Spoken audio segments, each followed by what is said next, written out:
Araw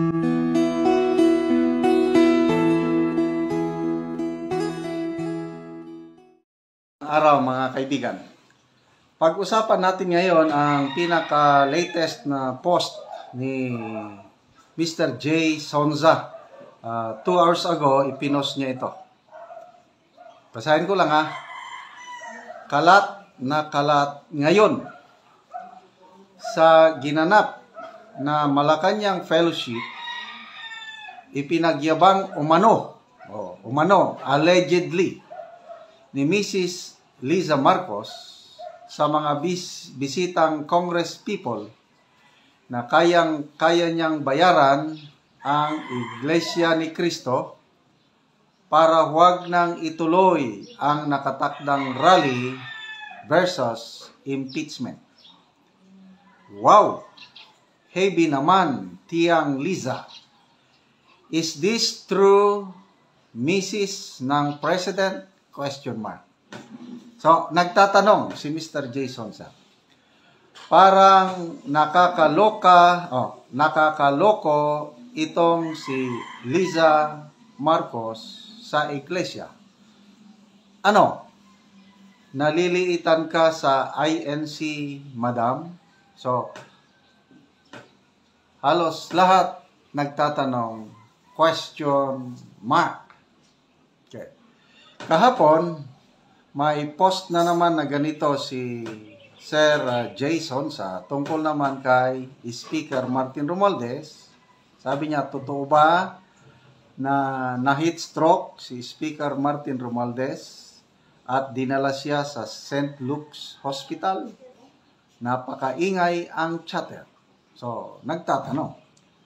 So, sa comments, naglagay ng comments si Jason na please lang ang Office of the Speaker to issue a statement regarding this matter dahil karapatan ng mamamayang Pilipino para malaman ang kalusugan o kalagayan ng fourth highest official of the land. So, ako, binantayan ko kung meron na bang statement ang Speaker of the House, Office of the Speaker. Wala akong nabantayan. I don't know sa inyo mga kaibigan, baka meron kayong nabasa na pahayag ng Office of the Speaker tungkol sa alleged nangyari sa kanya na heat stroke. Ang mga nababasa ko, mga post o mga blog na nagsasabi tungkol yan nga, totoo nga. Kailang puros mga haka-haka. So, wala pa rin kasiguruhan kung ano talaga ang nangyari kay Speaker Martin Romualdez. Kailangan natin ng official statement mula sa Office of the Speaker. Okay, so ito, nabigla ko. Itong post ni Mr. Jason na ito, kalat na kalat ngayon. Maraming sources si Mr. Jason dahil napakatagal na niya sa larangan ng journalism o broadcast media. May maraming mga kilala. Maalala ko, siya yung unang siwalat, yung Code Blue, yung may nangyaring awayan sa Malacanang at merong in-airlift, sinakay sa helicopter na pasyente, 2, doon sa St. Luke's. Pagdating sa St. Luke's, Code Blue, delikado na. Si Mr. Jason ang source niyan. So ito, marami siyang sources at nakikurious ako kung ano ba, totoo ba ito? So, dahil nagtatanong si Mr. Jason sana mag-issue ang PCO tungkol nito. I-deny lang kung hindi totoo. It's not true. O at least mayroong sagot. Okay, so bakit kailangang bayaran ang Iglesia ni Cristo? Di ba ang kanilang pahayag, kasi itong gagawin ng Iglesia ni Cristo, yung rally nila, it's either way.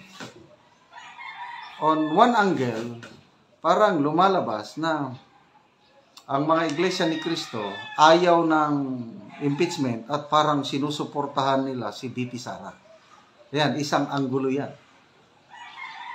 Kung ang isang grupo, isang tao, itong angle ang titignan niya na mag-rally ang iglesia dahil ayaw nila sa impeachment at sinusuportahan nila si VP Sara, ay talagang patitigil mo ang rally ng iglesia. Kasi lalo lang sisikat si VP Sara kung matuloy ang rally. So, yan, isang anggulo yan. Kaya lang, isang anggulo din na malinaw, sabi ng iglesia, sinusuportahan nila ang pahayag o opinyon ng Pangulong Marcos Jr. na wag nang ituloy ang impeachment dahil hindi nakakatulong sa mamamayang Pilipino. So kung dito ka nga anggulo titingin, magpasalamat ka pa na mag-rally ang Iglesia ni Cristo kasi ang rally nila pro-BBM, pro-kapayapaan, pro-people, pro-country. Kasi para hindi tayo magkawatak-watak. Di ba ganun yun?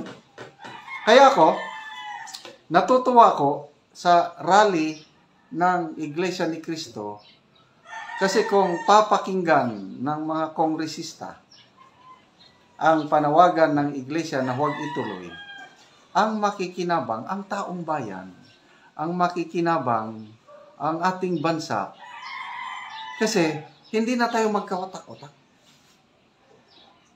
Kaysa yung itutuloy mo yan at kung ano man ang resulta, lalo lang iinit ang sitwasyon sa politika. So, kayo mga kababayan, saan kayo nakatingin na anggulo itong rally ng iglesia? Is it pro-BBM, pro-government, para hindi tayo magkawatak-watak? Or is it pro-VP Sara? Okay? So, ganyan yan. So, ang tanong dyan is, kung ang tingin ng palasyo pro-BBM itong rally ng iglesia, hindi na kailangang magbayad. Dapat hikayatin pa ang Iglesia ni Cristo na ituloy ang rally kasi pabor ito sa Administrasyong Marcos kasi yun ang opinion ng Pangulo. Kailan kung ang tingin nila itong rally ng iglesia, kung ang tingin ng Malacanang, palasyo, kung ang tingin nila ay ang rally ng iglesia is pabor kay VP Sara, yun, gagawa sila ng hakbang para hindi matuloy. Kanina, may narinig akong vlog, si Congressman Marcoleta mismo, magsama ako sa rally.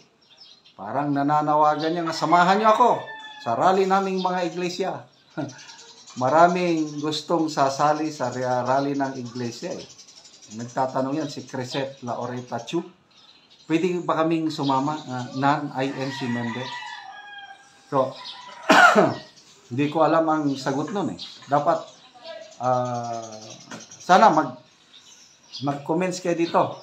Mga nanonood na Iglesia ni Cristo kung pwede bang sasama.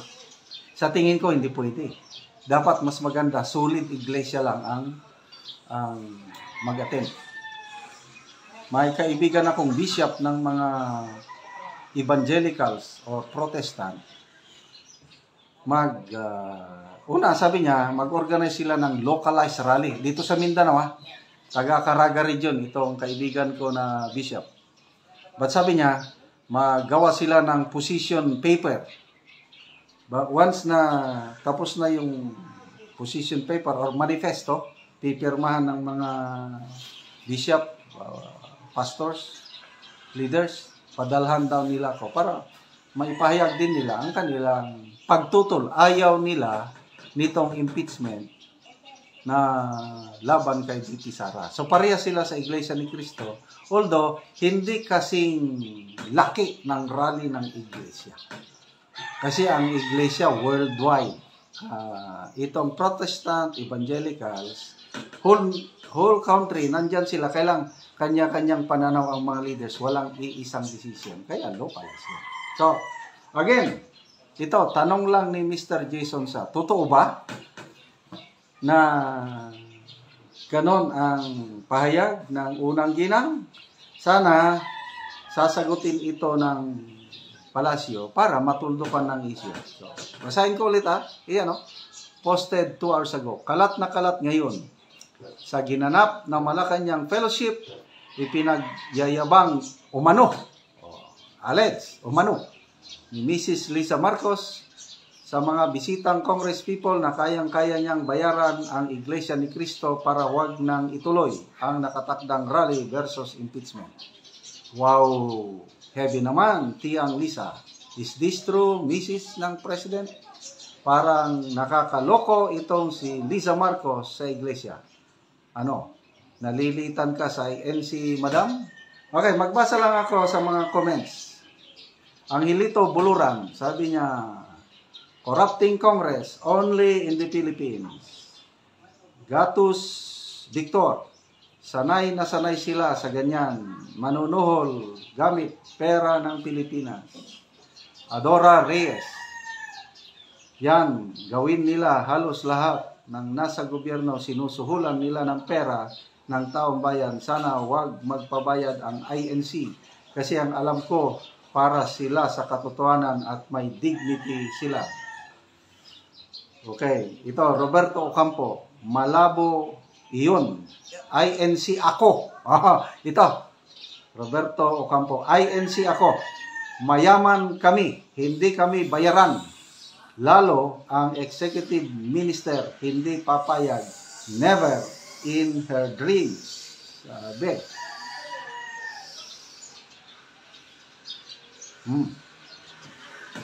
So, anong masasabi nyo tungkol dito, mga kaibigan? Comment naman kayo.